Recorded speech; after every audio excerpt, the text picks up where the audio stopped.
Doctors in Colorado are dealing with concern and confusion after President Trump offers unproven medical advice linking Tylenol and autism. Don't take it.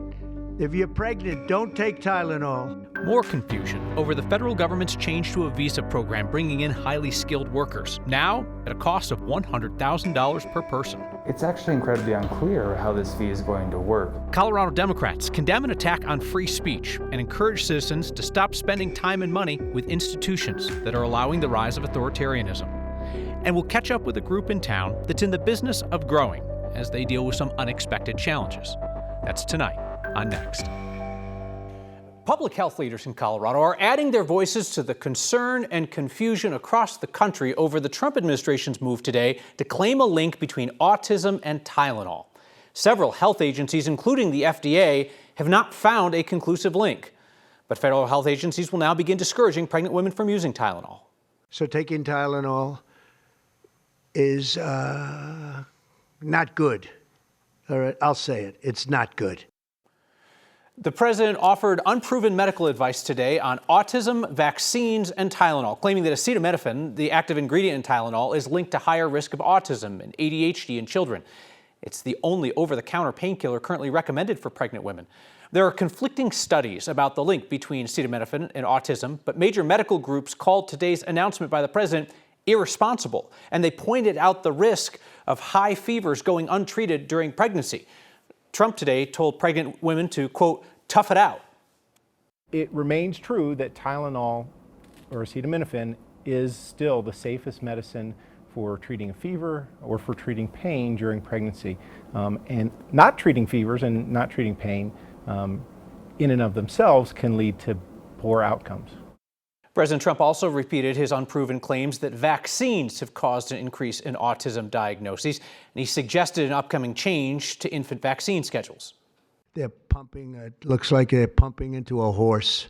You have a little child, little fragile child, and you get a vat of 80 different vaccines, I guess, 80 different blends, and they pump it in.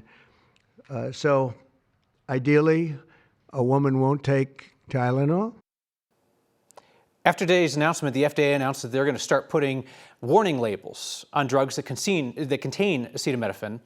The stock price of the manufacturer of Tylenol fell to record lows.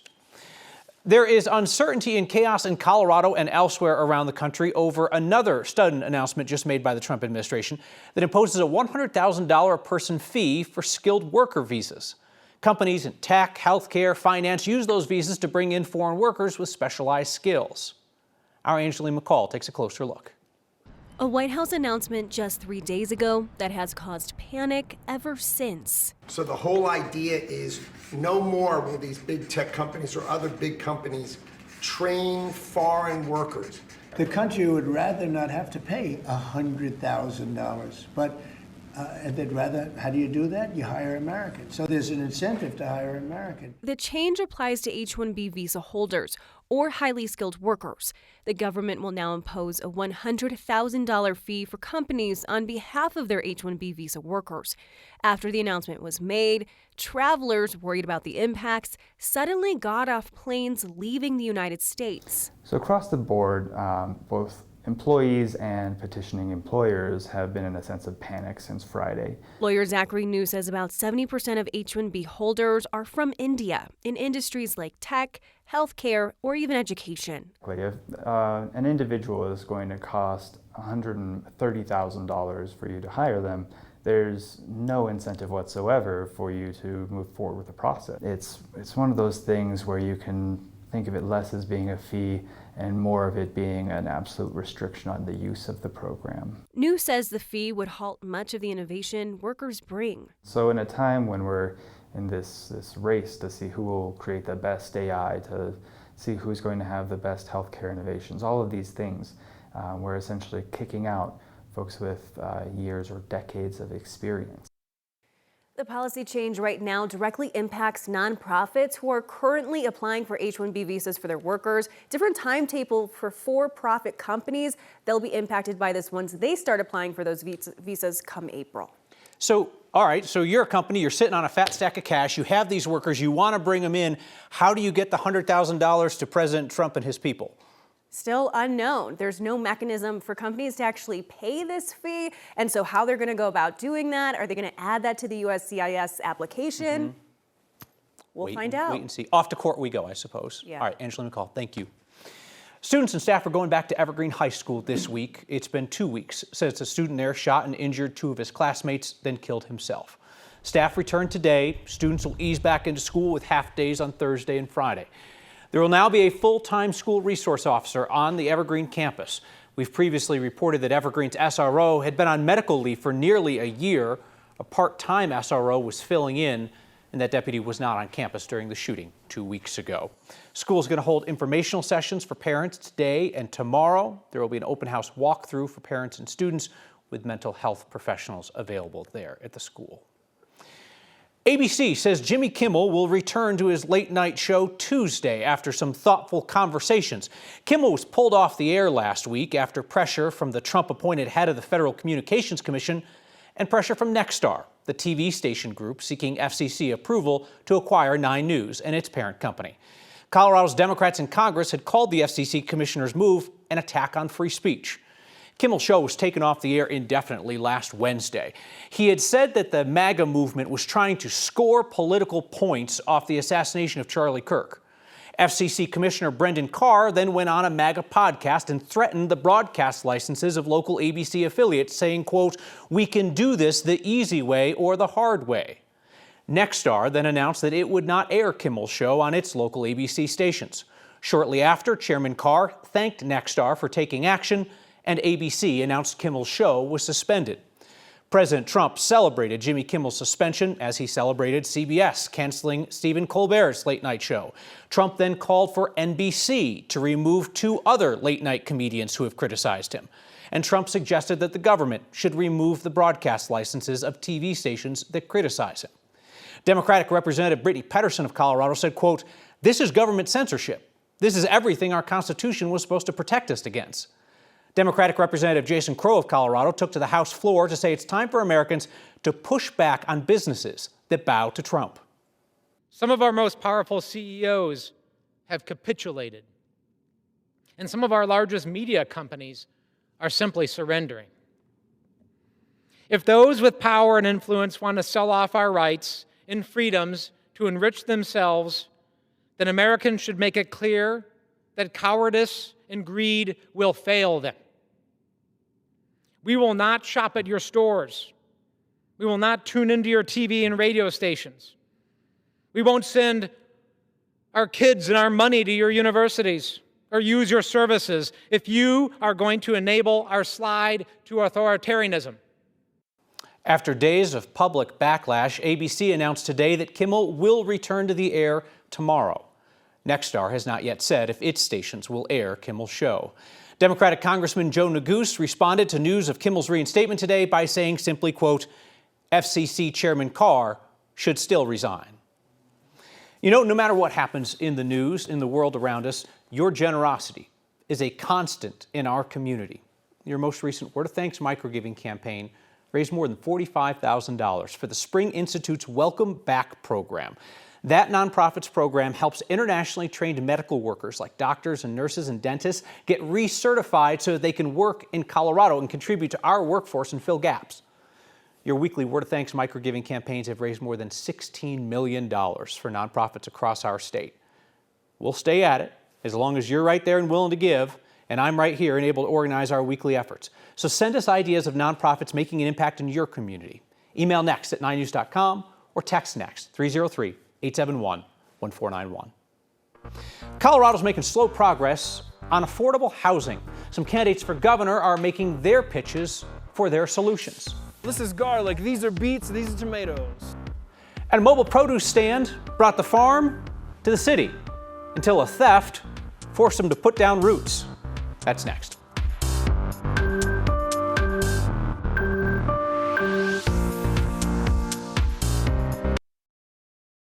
Well, you're never going to believe this, but the former Aurora police detective found with 30 boxes of records stashed at his house, same guy had gotten in trouble for mishandling cases while he was on the job. He's currently under investigation for those records he took home with him.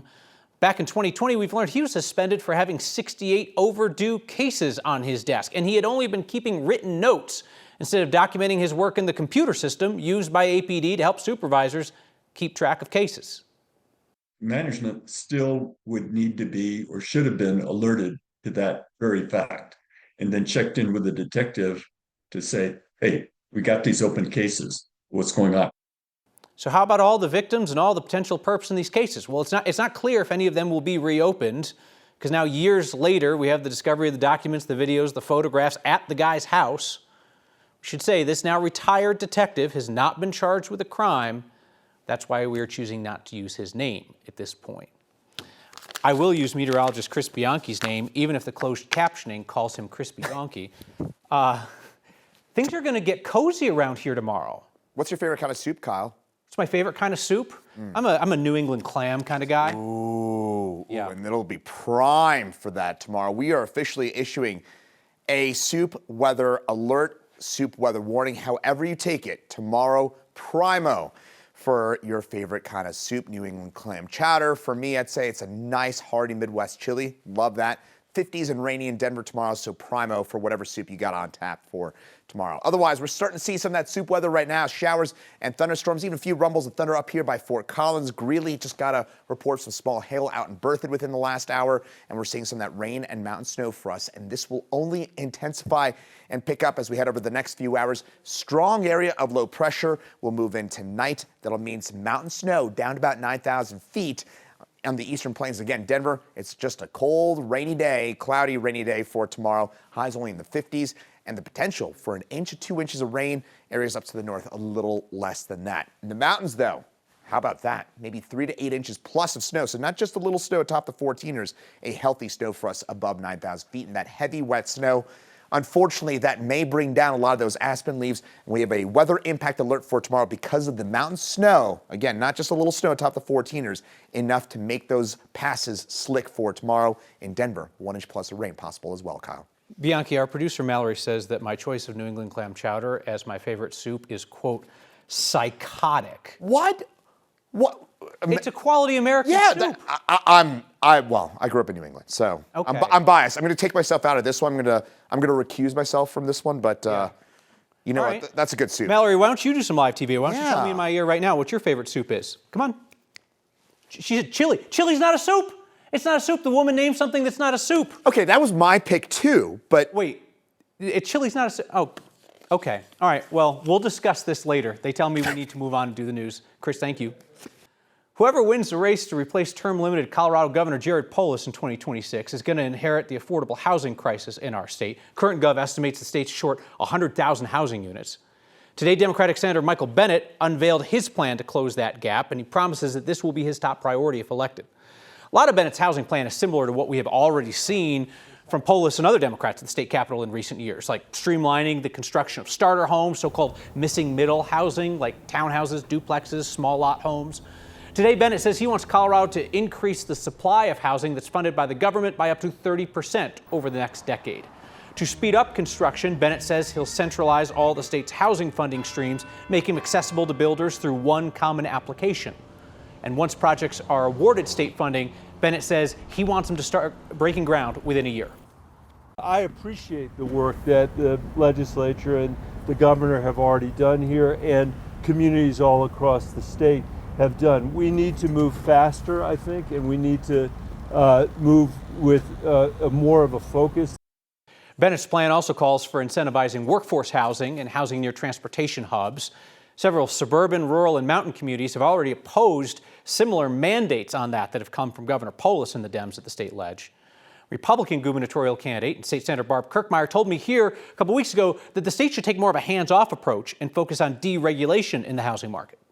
It shouldn't be us as legislators. It shouldn't be the governor doing that. It should be people who live in that community defining what their community looks like. We worked with local governments and said, how are we all going to tackle this problem together, and what can we do as a state? We got rid of unfunded mandates. We looked at our regulations, which is something as a governor that you could do, is pull in those regulations.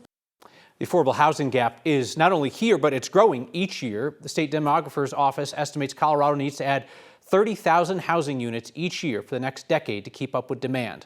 In 2022, voters passed Proposition 123, directing up to $300 million in state revenue toward affordable housing each year. Chili is not a soup. Chili is not a soup.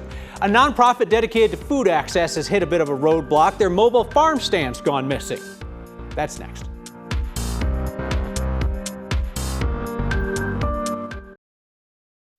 Most Denverites are far from a farm. Many can't afford farm fresh produce.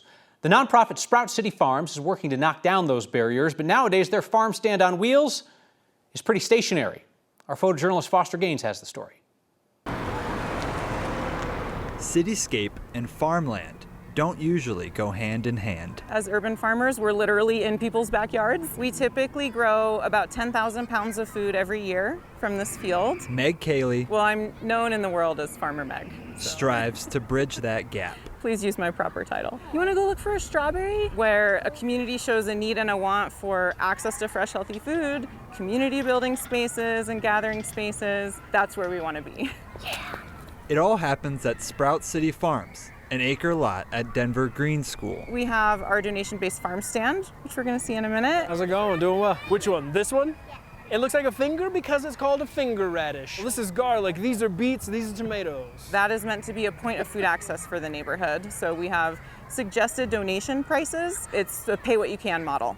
Some folks pay more so that others can pay less. So I come here because they give us free veggies, and it's crucial to my two young kids. The ultimate goal is just to get good, fresh, organic fruits and vegetables to people who might not otherwise be able to access it. Jonathan runs the farm stand every Wednesday. 3 beets, 1 chard. But not usually like this. Yes, unfortunately the stand does look pretty different. I saw the email when they said that they stole the e-bike. Unfortunately, we had a big loss a couple weeks ago with the theft of our veggie bike. It was a custom designed electric bicycle mobile farm stand cart. Everyone's been saying, God, who would steal a thing like that? And what a shame. Sprout City Farms used their veggie bike to meet families in need every week. Now we are stationary. We've just got a table and a tent.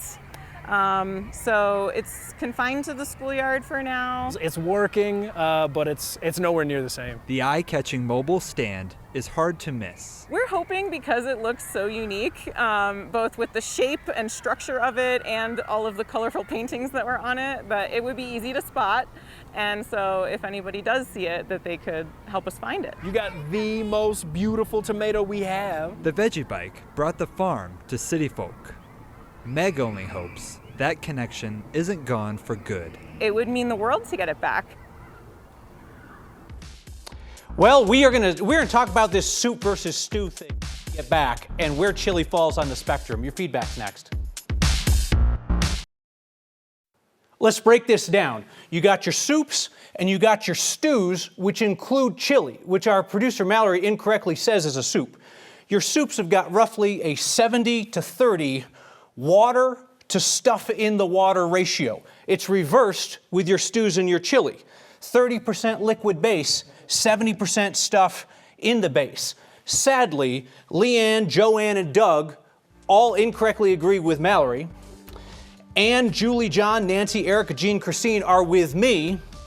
Kristen says neither chowder or chili is a soup, and Ray says regardless of which it is, you really know how to stir the pot. That'll be the final word from Ray. See you next time.